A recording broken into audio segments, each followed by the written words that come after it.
Dear friends, in this video, I am going to talk about a very important topic from linguistics point of view, and the name of that topic is word formation. So let's start our topic, and the name of the topic is word formation. Actually, English is a very rich language and it has a million of words, millions of words. So how did English become a rich language? We are going to talk about through this topic, that's a word formation. Word formation means formation of new words. Actually, new words can be formed through various processes. So I am going to talk about all the various processes here. The first process is, and that is, it is called coinage. Now, what is coinage? Coinage means invention of new words or coining new words. So that is called coinage. Invention of totally new words. And actually these new words are often invented by commercial company or companies, you can say that, in the form of commercial products. So they come often in this form. Just I want to give you some example. For example, that is nylon. That is nylon is a wonderful example of coinage. Then there is a Vaseline. That is another example of coinage. And then there is aspirin. Then there is another word is jippo. So these are the example of coinage, means coining of new words.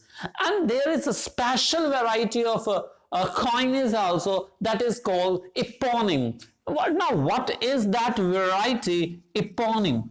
So eponym is a variety of coinage. Eponym means the words which are based on a place or a person. So words based on a place or a person, they are called eponym. Just I want to give you some example. For example, a sandwich. So sandwich is based on the name of you can say that province, that a sandwich. There's another word is, means in other words, it is based on the name of a place. And another word is jeans, that we wear. So this word jeans is also based on the name of a city in Italy. So that they are the example of eponym. So coinage and eponym. So this is the first variety of word formations. And now come to the second variety. So what is the second variety? Second variety is called borrowing. Now what is borrowing? So if you look this word carefully, so this word has come from the word borrow. Borrow means to take from other language. Means when we take words from other languages and we use them same to same in a language, that is called borrowing. Just I want to give you example. And English language has borrowed words almost from each and every language of the world. Just I want to give you example. For example, sofa. So this word sofa, it has come from the its Arabic language. Then there's another word is lute. So lute word has come from India. So there's another word. Another word is it's a piano. So piano has come from Italian. So this word has come from the Italian language. Similarly, there's a tycoon. So tycoon this word has come from a Japanese language. So these are the examples of borrowing, and I think you are able to understand this second variety, that's a borrowing. Come to the third variety. So third variety is called blending. So what is blending? The name itself indicates blending. Blend means mix. So what is done in this process of word formation, blending? It means the beginning of one word is blended, or you can say that attached with the ending of the second word. So beginning of one word is attached with the ending of the second word, that is called blending. I want to give you some more common examples of blending. For example, smoke.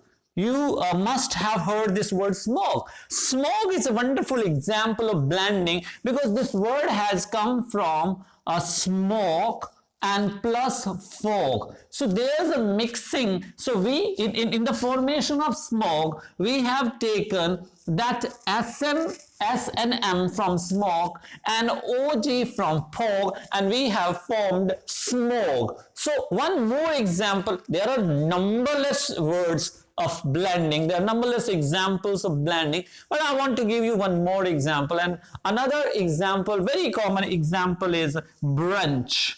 Now this word again has come from two words. One is breakfast and second is lunch. So how did it frame? From breakfast BR and from lunch UNCH. So the word became brunch. So there are some other examples also. For example, motel. So motel means motor plus hotel. It became motel. Similarly, channel. So it's a channel plus tunnel, so it became channel. So there are some other words. So these are the examples of blending. Now come to the another variety. That's the fourth variety I want to talk about. I think you are able to understand blending. What is blending? When the beginning of one word is attached or is blended to the ending of the next word, it's called blending. And another variety is that is called clipping. So what's the meaning of clipping? Actually, clip means cut. So what is the meaning of clipping? Actually, in clipping, a longer word is reduced to a shorter word. So in clipping, often you can say that a longer word is cut short. It cut short. For example, I want to give you must have heard the word flu. So flu is a wonderful example of clipping. So this word has come from the longer word, and that is influenza. So the real word is influenza, but we have removed in, we have removed E and Z, and we have kept only flu. So another example I want to give you, and that is gas. So gas is another example of clipping, and that has come from the word gasoline. So exact word is gasoline, but we have cut it short. We have removed the later part of the word gasoline. Another very common word is ad. So ad has come actually from the word advertisement. So we have reduced it. And there is a special variety of clipping, and that special variety is called, I want to talk about special variety also, that's a clipping. And that's another special variety of clipping is that is called hypocorism.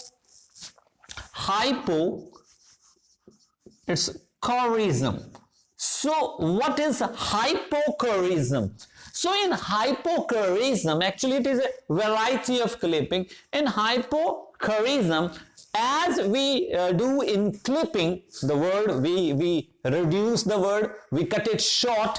Similarly, in hypocorism, the word is cut short, but we add at the end of the word either IE or Y. So it becomes hypocorism. Just I want to give you example. You must have heard the word hanky. So actually the word hanky has come from a longer word, and that is handkerchief. Sorry, it has come from the word, it is handkerchief. So we reduced it to hang, and then we added IE, so it became hanky. So that's an example of hypocorism. Another example I want to give you is OC. So this word has come from the word Australian. So longer word was Australian, we cut it short Os, and then we added IE, so it became Aussie. So that is an example of hypocorism. So come to the next variety. What is the next variety of formation of words? And that is called backformation. Backformation is the next variety. Backformation, as the name itself indicates, if you look or observe this word back formation. It means formation of words from the back. Formation of words from the back means in back formation we often create verbs from nouns. So there are nouns, longer words of noun, and from noun we create words from back by removing the back portion. Just I want to give you example. For example, the noun is promotion. Promotion. Now from that longer word, from noun, we remove only shun and we create a word promote. So promote, that is the example of back formation. How has we created it? By removing the portion shun. So that is promotion from promotion, promote, and similarly, and there is another word I want to give you, and that is donate. So this word donate has come from the word donation. Similarly, manage. So this word has come from management. We removed meant and then the word came manage. So that is called back formation. I think you are able to understand or get this concept. So come to the next variety. And what is the next variety? And next variety is called conversion. Now a conversion, or we call it a functional shift. It is also known as functional shift. Now in this process of word formations, actually we don't create a new word. The word is the same, but we use it in a different sense. For example, a noun is used as a verb is used as a noun, and adjective is used as a verb. So that is called conversion or functional shift. For example, walk. Actually, walk is a verb. And I walked. Nowadays we also use walk as a noun. So when we use walk as a noun, so then it becomes an example of conversion. For example, he left for a walk. He left for a walk. So here we are using verb walk as a noun. So that is called conversion or functional shift.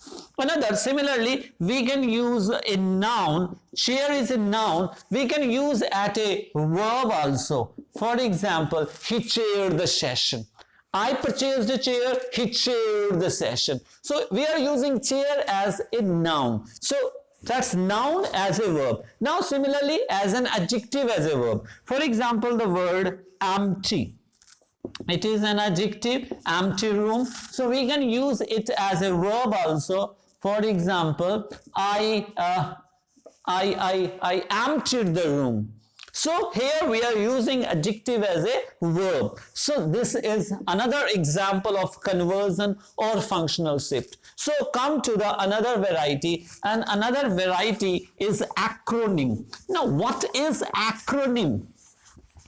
Now in acronym, actually, in acronym, we make a new word. We create a new word from the initial letters of several words. So we take only the initial letters of the several words and we create acronym. It's very common. For example, we use MA. So MA is a wonderful example of acronym. Actually, this word has come from, its full form is Master of Arts. From Master we have taken M, or from Arts we have taken A. So it's MA. Similarly, MP. So MP is another example of acronym, Member of Parliament. Actually, acronyms are mostly used for organizations, from companies, and for example UNESCO, and then there is a John, Jip. There are so many other acronyms. So that is another variety. Now come to the another variety of word formation after acronym,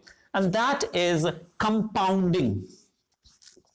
Now what is compounding actually?